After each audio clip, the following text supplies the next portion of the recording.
আসসালামু আলাইকুম। আমন্ত্রণ জানাচ্ছি জাগো টিভিতে। আপনাদের সাথে আছি আমি মমতাজ শাহিন রুম্পা। শুরুতেই জানিয়ে দিব আপডেটগুলো। ইরানের ডিকয় বা পটকা ফাঁদে ধরাশায়ী ইসরায়েল, আর মাত্র 10 দিনের মধ্যেই খতম হবে ইসরায়েল। সুপ্রিম লিডার আয়াতুল্লাহ খামেনির বাড়িতে হামলার দাবি ইসরায়েলের, যা বলল ইরান। কেন হঠাৎ ওমানে পৌঁছালো ইরানের 2 সরকারি উড়োজাহাজ সহ 3টি বিমান। ইরানের সাবেক প্রেসিডেন্ট মাহমুদ আহমাদিনেজাদেকে হত্যার গুঞ্জন, সর্বশেষ যা জানা গেল। আমরা ইসরায়েলের আকাশ প্রতিরক্ষা ব্যবস্থা সম্পূর্ণ ধ্বংস করে দিয়েছি, আরও যা জানালো আইআরজিসি। ইসরায়েলের সমালোচনা করায় জ্যেষ্ঠ মার্কিন সামরিক কর্মকর্তাকে বরখাস্ত। নেতানিয়াহু আমেরিকার প্রেসিডেন্ট নন, প্রভাবশালী মার্কিন সিনেটর বার্নি স্যান্ডার্সের মন্তব্য। রহস্যজনক উড়াউড়িতে ব্যস্ত ট্রাম্পের ডুমসডে প্ল্যান। দর্শক শুনছিলেন শিরোনাম, এবারে বিস্তারিত। ইরানের ডেকয় বা পটকা ফাঁদে ধরাশায়ী ইসরায়েল, আর মাত্র 10 দিনের মধ্যেই খতম হবে ইসরায়েল। ওয়াল স্ট্রিট জার্নালের প্রতিবেদনে বলা হয়েছে, ইরানের পটকা ফাঁদে পড়েছে ইসরায়েল। এই পটকা ফাঁদ বা ডিকয় ক্ষেপণাস্ত্রের কৌশলে ধরা খেয়ে ইসরায়েলের আকাশ প্রতিরক্ষা ব্যবস্থা দুর্বল হয়ে গেছে। ফলে ইরানের ক্ষেপণাস্ত্র আটকানোর ক্ষমতা কমে আসছে নেতানিয়াহুর সামরিক বাহিনীর। ক্ষেপণাস্ত্র আটকানোর ক্ষমতা কমে, আর এই তথ্য প্রকাশ হয়েছে খোদ মার্কিন সংবাদ মাধ্যম ওয়াল স্ট্রিট জার্নালে। মার্কিন এক কর্মকর্তার বরাতে ওয়াল স্ট্রিট জার্নাল বলছে, ইসরায়েলিদের অন্যতম শক্তিশালী অ্যারো আকাশ প্রতিরক্ষা ব্যবস্থা ফুরিয়ে আসছে। ইসরায়েলের এই পরিস্থিতি সৃষ্টি হবার পেছনে কাজ করেছে ইরানের এক দুর্দান্ত ফাঁদ। এর ফলে আর মাত্র 10 দিন থেকে 12 দিনেই ইসরায়েলের প্রতিরক্ষা ক্ষেপণাস্ত্র ফুরিয়ে আসবে বলে খবর প্রকাশ করেছে আর এক মার্কিন সংবাদ মাধ্যম ওয়াশিংটন পোস্ট। ক্ষেপণাস্ত্র হামলার সময় মিসাইল প্রতারণা বেশ পরিচিত। একে অনেকে পটকা ফাঁদও বলে। এই পটকা ফাঁদে যে ক্ষেপণাস্ত্র ব্যবহার করা হয় তাকে বলা হয় ডিকয় ক্ষেপণাস্ত্র। এটি আসল ক্ষেপণাস্ত্রের মতো দেখতে এবং আসল ক্ষেপণাস্ত্রের মতোই আচরণ করে, কিন্তু এটি মূলত শত্রুর প্রতিরক্ষা ব্যবস্থা বিভ্রান্ত করার জন্য ব্যবহার করা হয়। তবে এটি আসলে ভুয়া ক্ষেপণাস্ত্রের ফাঁদ। মূলত কোথাও ক্ষেপণাস্ত্র নিক্ষেপ করার সময় ক্ষেপণাস্ত্রের সঙ্গে ধাতব পটকা নিক্ষেপ করা হয়। এই ধাতব পটকা থেকে আগুন বের হতে থাকে। ফলে ইসরায়েলের আয়রন ডোমের মতো অন্যান্য আকাশ প্রতিরক্ষা ব্যবস্থাগুলো যখন এই ধাতব পটকা শনাক্ত করে, তখন সেটা আসল ক্ষেপণাস্ত্র মনে হয়। তখন সেটিকে বিধ্বস্ত করতে স্বয়ংক্রিয়ভাবে প্রতিরক্ষা ক্ষেপণাস্ত্র নিক্ষিপ্ত হয়। এভাবে প্রতিরক্ষা ক্ষেপণাস্ত্র যখন ধাতব পটকার দিকে যেতে থাকে বা সেটা বিস্ফোরণ ঘটায়, তখনই দ্রুত গতিতে আসল ক্ষেপণাস্ত্র আঘাত করে। ইসরায়েলের আয়রন ডোম থেকে প্রতিরক্ষা ক্ষেপণাস্ত্র বের হয়ে গেলে সেই আয়রন ডোম নতুন করে লোড করতে 10 থেকে 11 মিনিট সময় লাগে। কিন্তু ইরানের হাইপারসনিক ক্ষেপণাস্ত্র আয়রন ডোমে শনাক্ত হওয়ার মাত্র 7 মিনিটের মধ্যেই তা ইসরায়েলের ভূমিতে আঘাত হানে। এই জন্য ইরান হাইপারসনিক নিক্ষেপের আগে ইসরায়েলের আয়রন ডোমকে পটকা ফাঁদে ফেলে খালি করে নেয়, পরে সফলভাবে হাইপারসনিক আঘাত করে। ইরানের সুপ্রিম নেতা আয়াতুল্লাহ আলী খামেনির বাড়িতে হামলা চালানো হয়েছে বলে খবর ছড়িয়েছে। তবে এই খবর অস্বীকার করেছে ইরান। দেশটির আধা সরকারি বার্তা সংস্থা ফার্স্ট নিউজ জানিয়েছে এই ধরনের কোনো ঘটনা ঘটেনি। ইসরায়েলের সংবাদ মাধ্যম টাইমস অফ ইসরায়েল জানিয়েছে, এবারই প্রথমবারের মতো ইরানের কোনো সংবাদ মাধ্যম জানিয়েছে ইরানের সর্বোচ্চ নেতার উপর হামলার দাবি করা হচ্ছে, যদিও এটি সত্যতা নিশ্চিত করা হয়নি। ফার্স্ট নিউজের সঙ্গে ইরানের চৌকস ইসলামিক বিপ্লবী গার্ডসের সংশ্লিষ্টতা আছে বলে ধারণা করা হচ্ছে। খামেনির বাড়িতে হামলার গুজবের ব্যাপারে বার্তা সংস্থাটি বলেছে, সুপ্রিম নেতার বক্তব্যের পর যুক্তরাষ্ট্র এবং ইসরায়েলি সরকারের ক্ষোভ ও বিভ্রান্তি এই গুজবের মাধ্যমে ফুটে উঠেছে। দখলদার ইসরায়েল ও যুক্তরাষ্ট্রের উদ্দেশ্যে টিভিতে ভাষণ দিয়েছেন আয়াতুল্লাহ আলী খামেনি। তিনি যুক্তরাষ্ট্রের উদ্দেশ্যে বলেছেন, ইরানিরা হলো এমন জাতি যারা ভয় পায় না এবং তারা কারো হুমকি ধামকির মুখে আত্মসমর্পণ করবেন না। গতকাল যুক্তরাষ্ট্রের প্রেসিডেন্ট ডোনাল্ড ট্রাম্প জানান, তারা জানেন খামেনি কোথায় আছেন, কিন্তু এই মুহূর্তে তাকে হত্যার পরিকল্পনা তাদের নেই। সূত্র ফার্স্ট নিউজ। হঠাৎ ওমানে পৌঁছালো ইরানের 2 সরকারি উড়োজাহাজ সহ 3টি বিমান। টানা কয়েকদিনের সংঘাত, হামলা ও পাল্টা হামলায় বিপর্যস্ত ইরান ও ইসরায়েল।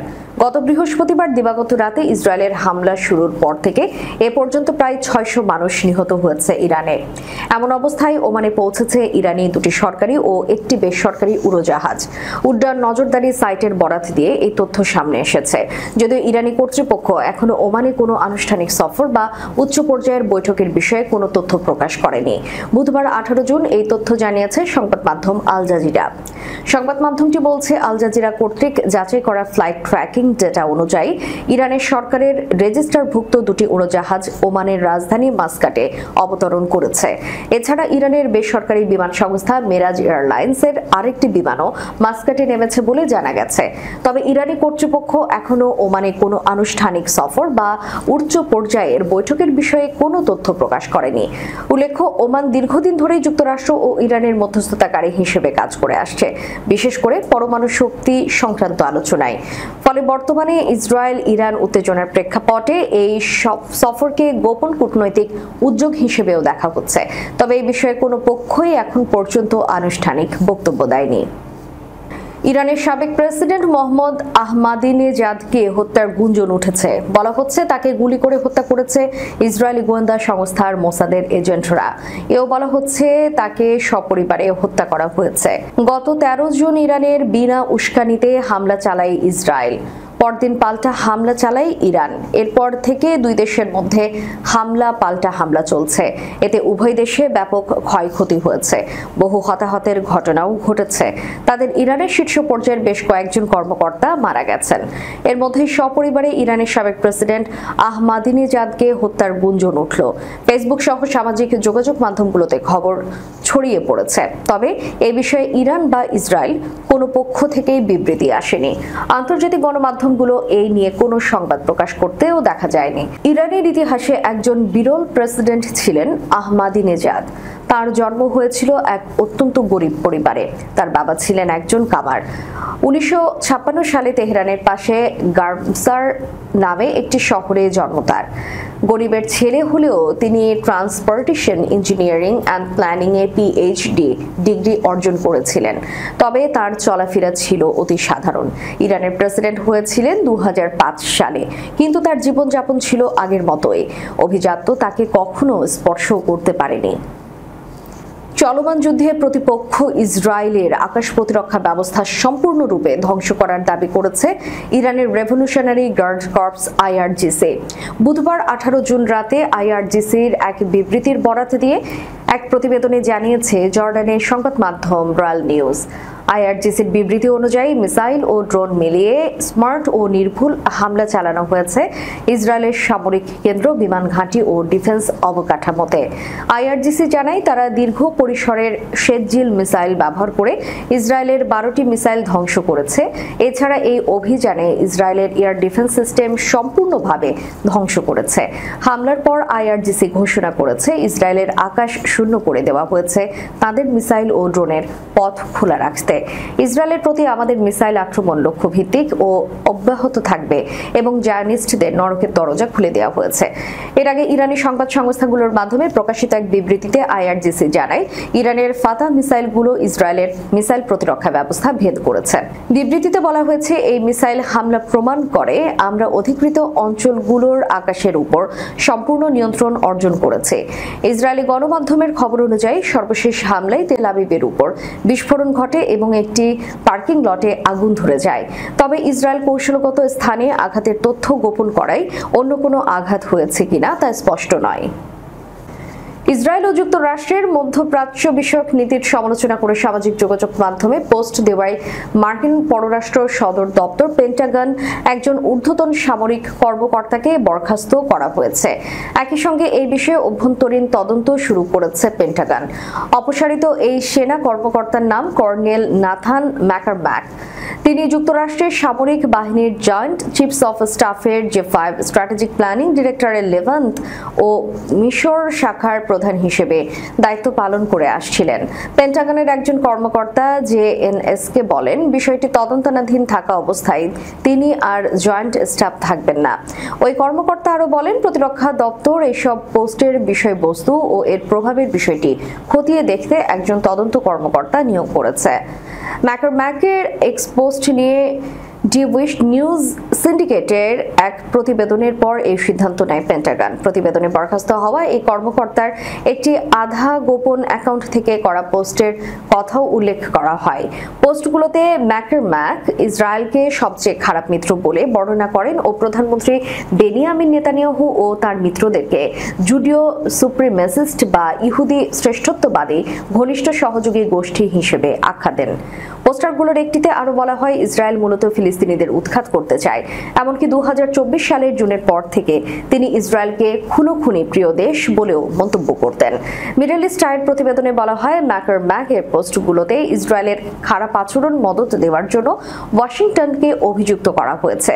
তার পোস্টে আরো বলা হয়েছে, পশ্চিমা দেশগুলো হলোকাস্টের অপরাধবোধ থেকে ইসরায়েলের সমালোচনা করা থেকে অনেক দূরে থাকে, কিন্তু কয়েক দশক ধরেই ইসরায়েলের কার্যকলাপ জাতিগত নির্মূল ও গণহত্যার অভিযোগ সৃষ্টি করেছে।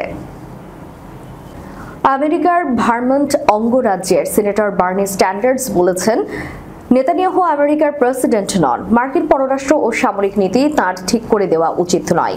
নিজের ভেরিফাইড ফেসবুক পেজে দেওয়া এক পোস্টে তিনি এই মন্তব্য করেন। ইরানে ইসরায়েলের হামলার পর থেকেই এই ইস্যুতে সোচ্চার অবস্থান নিয়েছেন বার্নি স্যান্ডার্স। তরুণদের মধ্যে ভীষণ জনপ্রিয় এই ডেমোক্র্যাট সিনেটর তার ভেরিফাইড ফেসবুক পেজে দেওয়া এক পোস্টে লিখেছেন, জিদ ইসরায়েলের জনগণ ইরানের বিরুদ্ধে একটি যুদ্ধ শুরুর বিষয়ে নেতানিয়াহুকে সমর্থন দেয়, তবে সেটা তাদের ব্যাপার, তাদের যুদ্ধ। আমেরিকার কোনোভাবেই এতে জড়ানো উচিত নয়। বুধবার নিজের ফেসবুক পেজে দেওয়া স্ট্যান্ডার্ডসের এই পোস্টে 18,000 রিয়াকশন পড়েছে। পাশাপাশি 2,500-এর বেশি আইডি থেকে একটি শেয়ার হয়েছে। এর আগে স্ট্যান্ডার্ডস একই ইস্যুতে আরেকটি পোস্ট করেন। এই বিষয়ে নিজের ইউটিউব চ্যানেলে একটি বক্তব্য প্রকাশ করেন তিনি। সেখানে তিনি অন্য দেশের যুদ্ধে জড়ানোর বিষয়ে মার্কিন আইনের উল্লেখ করে বলেন, মার্কিন সংবিধান এই বিষয়ে সুস্পষ্ট নির্দেশনা দিয়ে রেখেছে। যুদ্ধে জড়ানোর বিষয়ে সিদ্ধান্ত নেওয়ার এখতিয়ার শুধু কংগ্রেসের, প্রেসিডেন্টের নয়। সঙ্গে তিনি এও বলেন যে ট্রাম্পের কোনোভাবেই ইরানের বিরুদ্ধে বেআইনি পদক্ষেপ নেওয়া উচিত হবে না। এদিকে মার্কিন প্রেসিডেন্ট ডোনাল্ড ট্রাম্পের ডুমসে প্লেন ইরান ইসরায়েল যুদ্ধের মধ্যে অস্বাভাবিক ওড়াউড়িতে ব্যস্ত।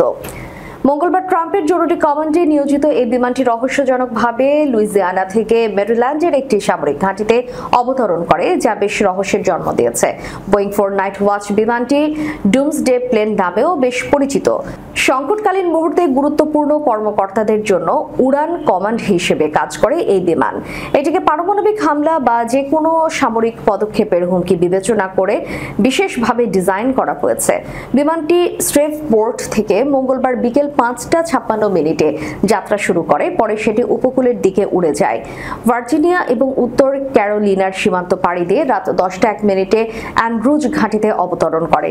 সেখানে বিমানটি 4 ঘন্টা অবস্থান করেছে বলে জানা গেছে। পর্যবেক্ষকদের কেউ কেউ বিশ্বাস করেন, মধ্যপ্রাচ্যে পারমাণবিক যুদ্ধের কার্যক্রম ক্রমবর্ধমান আশঙ্কার মধ্যে প্রেসিডেন্টের বাড়তি নিরাপত্তার উপর বিশেষ পদক্ষেপের সঙ্গে এই উড়াউড়ির যোগসূত্র থাকতে পারে। দর্শক, শেষ করার পূর্বে সংবাদ শিরোনামগুলো জানিয়ে দিব আরো একবার।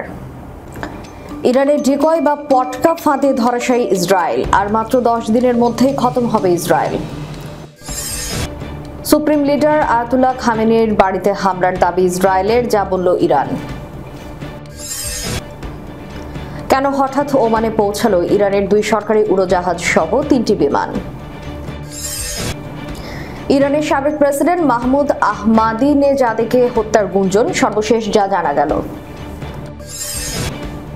আমরা ইসরায়েলের আকাশ প্রতিরক্ষা ব্যবস্থা সম্পূর্ণ ধ্বংস করে দিয়েছি, আরও যা জানালো আইআরজিসি। ইসরায়েলের সমালোচনা করায় জ্যেষ্ঠ মার্কিন সামরিক কর্মকর্তাকে বরখাস্ত। নেতানিয়াহু আমেরিকার প্রেসিডেন্ট নন, প্রভাবশালী মার্কিন সিনেটর বার্নি স্যান্ডার্সের মন্তব্য। রহস্যজনক ওড়াউড়িতে ব্যস্ত ট্রাম্পের ডুমসডে প্লেন। এতক্ষণ আমাদের সাথে থাকার জন্য ধন্যবাদ। আল্লাহ হাফেজ।